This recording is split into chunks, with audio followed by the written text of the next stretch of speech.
speak to him. Mark, what do you think you further learned from working on this next stage last night?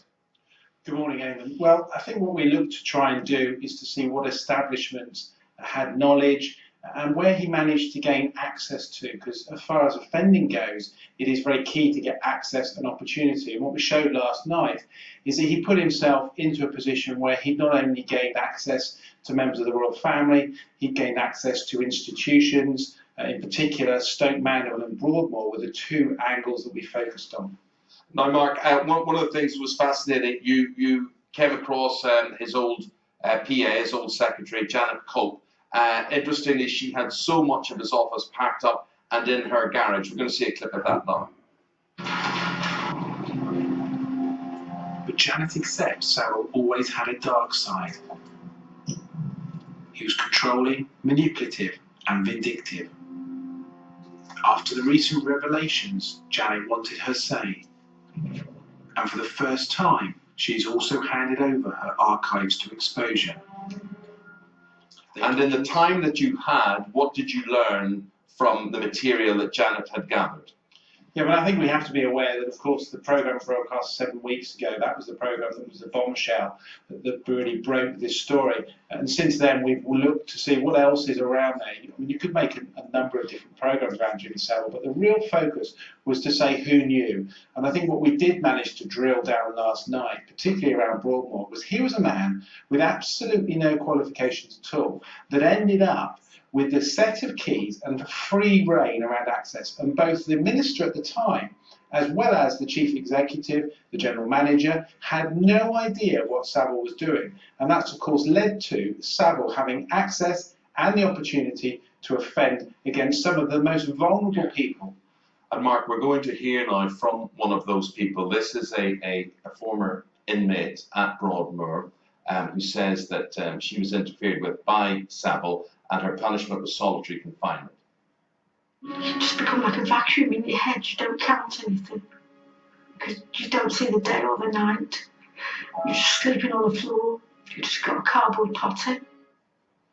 But you see, despite this, and that girl reported what happened to her, it was coming across to me last night that he seemed to be untouchable. Was this because he was worth so much, because that he was bringing in so much funds to these organisations, or because of who he knew? Well, I think all of those, Eamon. I think one word that has come out of this is a man who made himself untouchable. That was through the contact he had with members of the royal family, the government, all the way down to institutions. Indeed, Janet spoke very clearly that she didn't believe anybody at Stoke Mandeville would ever stand up to him. He managed to get to such a position that almost whatever he did, nobody asked questions. He was appointed to a position of task force in Broadmoor, yet nobody said to him, what role are you performing? They gave him free access to reign anywhere he wanted, and that's why he ended up abusing vulnerable people. Okay, but obviously fingers were being pointed at and people were beginning to talk. Whether the infrastructure existed in those days to be able to report him and to be fully investigated is a different matter. But he obviously at one stage felt threatened, and that's where I bring in, you had this interview with Edwina Curry, where she talked about, she felt that he was compiling information and he was prepared to blackmail people. Yeah, I mean, she talked very clearly to say that she had this meeting with him. What was slightly concerning, and obviously it was a lengthy interview that I did with Edwina, was that that information doesn't appear to be acted upon. When you're talking about a possible IRA sell, you're talking about certain people who were defrauding the system. And in total, there is a funding of £5 million that went into Broadmoor. We don't know where that money went. Edwina very clearly says, I don't know where that money was spent. So there was certainly a massive amount of embezzlement that was taking place within Broadmoor. And SaVILE was put into place to resolve that issue. And Edwina was very clearly saying, I had no idea, the minister had no idea, even those people in Broadmoor had no idea what he was doing. And to have a set of keys for the most high-profile prison hospital in the country is quite staggering. Look, you're not just an investigative reporter. You've worked, as a child protection officer. You know about all that goes on, the violations that go on. You've seen an awful lot in your time. What about SaVILE? What is your feeling now, having investigated him? Just how do you feel about this man? Well, I've spent the last 12 months studying SaVILE, and particularly, obviously, over the last few months now. We're in a position where lots of information has come to me. I've got very close contact with the police. Let's be very clear, it is a great shame that SaVILE is dead and not in a position to face court and to face the justice that he should be coming to him.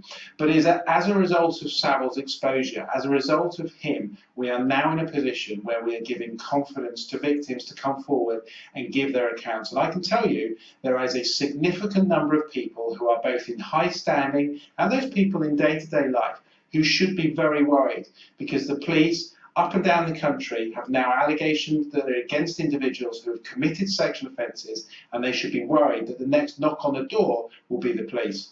Mark Williams-Thomas, thank you very much indeed.